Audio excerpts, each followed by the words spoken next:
मैं घर में हर रोज बाबा श्याम की पूजा करता हूँ, फिर भी मेरे घर में अशांति रहती है। घर में कोई बरकत नहीं रहती है। ऐसा आखिर क्यों होता है? श्याम भक्तों, आज इस वीडियो के माध्यम से इसी के बारे में आपको जानकारी मिलने वाली है। आप सभी श्याम भक्तों को जय श्री श्याम। श्याम भक्तों, कैसे हैं आप सभी? उम्मीद करते हैं अच्छे ही होंगे। श्याम भक्तों, मैं आपकी परेशानी को समझ सकता हूँ। घर में श्याम बाबा की नियमित पूजा पाठ करने के बावजूद अशांति का बना रहना और किसी भी काम में सफलता न मिलना वाकई चिंता की बात है। उसे सुनकर लगता है कि आप बहुत कोशिश कर रहे हैं, फिर भी चीजें ठीक नहीं हो रही। श्याम भक्तों, मैं कोशिश करूंगा कि आपको इस स्थिति को समझने और इससे निपटने के लिए कुछ आसान और सच्ची बातें बता सकूं। श्याम भक्तों, सबसे पहले तो मैं ये कहना चाहता हूं कि आप जो पूजा पाठ कर रहे हैं वो बहुत अच्छी बात है। श्याम बाबा की भक्ति में बहुत शक्ति होती है और आपकी निष्ठा देखकर सचमुच मन को सुकून मिलता है। लेकिन फिर भी अगर घर में शांति नहीं है और काम नहीं बन रहे हैं तो इसके पीछे कुछ और कारण भी हो सकते हैं। पूजा पाठ करना हमारी जीवन का एक हिस्सा है, पर ये अकेला सब कुछ ठीक नहीं कर सकता। जीवन में और भी बहुत सी चीजें होती हैं जो हमारे घर के माहौल और सफलता को प्रभावित करती हैं। तो चलिए श्याम भक्तों, पहले ये समझने की कोशिश करते हैं कि ऐसा क्यों हो रहा है और फिर देखते हैं कि आप आगे क्या कर सकते हैं। श्याम भक्तों, अगर पहली बात करें तो परिवार में आपसी तालमेल का अभाव, अर्थात घर में शांति के लिए सबसे जरूरी चीज है परिवार के लोगों का आपस में अच्छा तालमेल। अगर घर में किसी के बीच अनमन है, बातचीत बंद है या कोई पुरानी नाराजगी चल रही है तो ये सब पूरे घर के माहौल को खराब कर सकता है। आप श्याम बाबा की पूजा कितनी भी श्रद्धा से करें, लेकिन अगर घर में लोग एक दूसरे से मन की बात नहीं कह पा रहे हैं तो अशांति तो बनी रहेगी। श्याम भक्तों, मिसाल के लिए मान लीजिए कि आपके घर में कोई छोटी सी बात को लेकर दो लोगों के बीच तकरार हो गई। बात छोटी थी लेकिन किसी ने उसे सुलझाने की कोशिश नहीं की। अब वो छोटी बात धीरे धीरे बड़ी बन गई और घर में हर कोई उसका असर महसूस कर रहा है। ऐसे में पूजा से मन को थोड़ी राहत मिल सकती है, पर वो असली समस्या खत्म नहीं होगी। श्याम भक्तों, अगर दूसरी बात करें तो मानसिक तनाव या सेहत की परेशानी, अर्थात कभी कभी अशांति के कारण हमारे या हमारे अपनों के मन और शरीर से भी जुड़ा होता है। अगर आप या घर का कोई और सदस्य तनाव में है, चिंता से घिरा है या फिर सेहत ठीक नहीं है तो उसका असर पूरे घर पर पड़ता है। मान लीजिए कोई नौकरी की चिंता में परेशान है या किसी बीमारी से जूझ रहा है। ऐसे में घर में कितनी भी पूजा पाठ हो, वो तनाव अपने आप कम नहीं होगा। श्याम भक्तों, मेरे एक दोस्त के साथ ऐसा हुआ था। वो हर रोज मंदिर जाता था, घर में पूजा पाठ करता था, लेकिन उसकी माँ की तबीयत ठीक नहीं थी। उसकी चिंता में पूरा परिवार परेशान रहता था।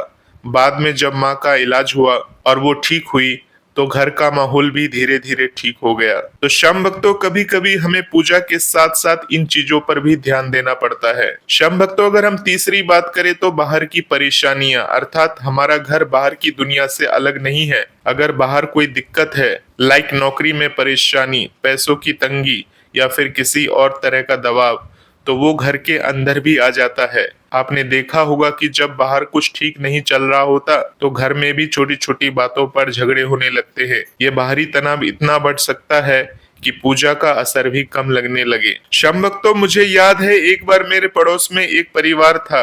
वो लोग बहुत धार्मिक थे, रोज पूजा पाठ करते थे, लेकिन पिता की नौकरी चली गई और घर में पैसों की किल्लत हो गई। उस तनाव में घर का माहौल बहुत खराब हो गया था। बाद में जब उनकी नौकरी लगी तो सब धीरे धीरे ठीक होने लगा। श्याम भक्तों, अगर हम चौथी बात की बात करें तो कुछ लोग मानते हैं कि घर में अशांति का कारण नकारात्मक ऊर्जा या वास्तु दोष भी हो सकता है। अब ये सच है या नहीं, ये तो आपकी अपनी मान्यता पर निर्भर करता है। लेकिन अगर आपको ऐसा लगता है कि शायद घर में कुछ गड़बड़ है तो लोग कहते हैं कि वास्तु की जांच करवाने या कुछ छोटे मोटे उपाय करने से फर्क पड़ सकता है, जैसे कि घर में धूप जलाना या मुख्य दरवाजे पर कुछ शुभ चिन्ह बनाना या घर के मुख्य दरवाजे पर बाबा श्याम का स्टिकर को लगा देना।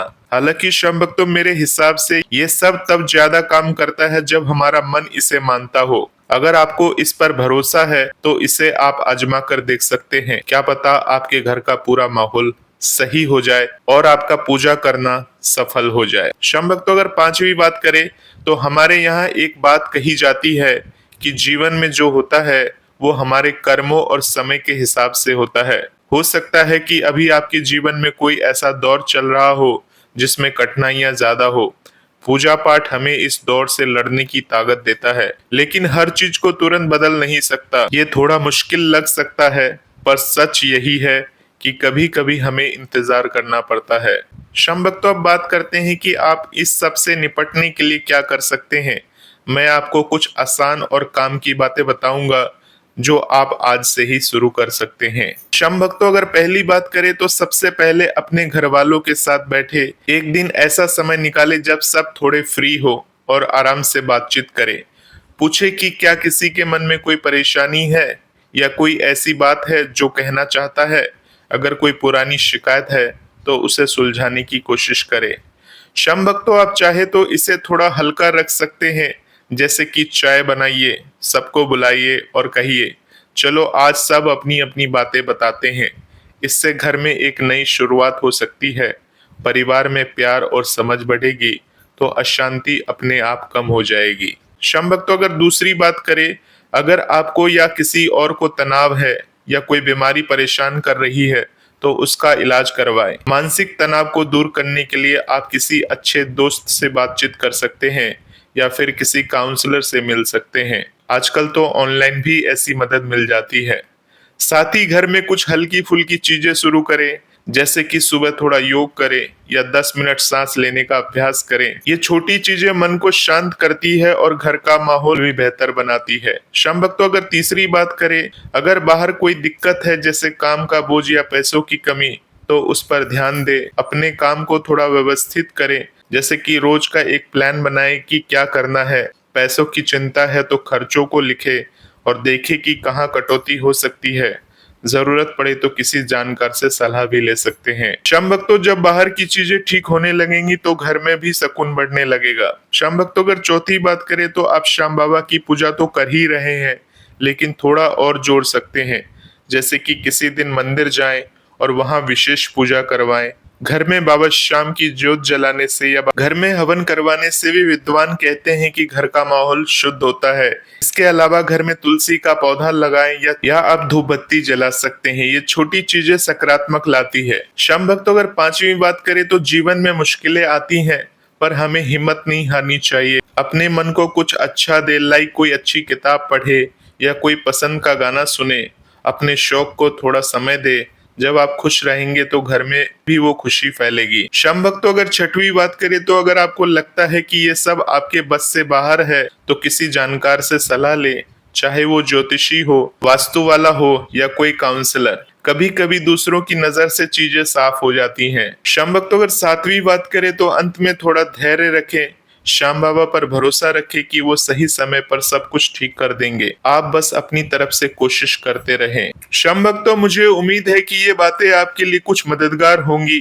पूजा पाठ बहुत बड़ी ताकत है, लेकिन हमें अपने परिवार, सेहत और जिंदगी के बाकी हिस्सों पर भी ध्यान देना पड़ता है। आप अकेले नहीं हैं और ये मुश्किल वक्त भी गुजर जाएगा। शम भक्तों, अगर आपको और कुछ पूछना हो तो जरूर बताएं, मैं आपके साथ हूँ। श्याम बाबा आपकी हर परेशानी को दूर करेंगे, यही कामना है। बोलिए हारे के सहारे की जय, लख दातार की जय। जय श्री श्याम, जय श्री राधे।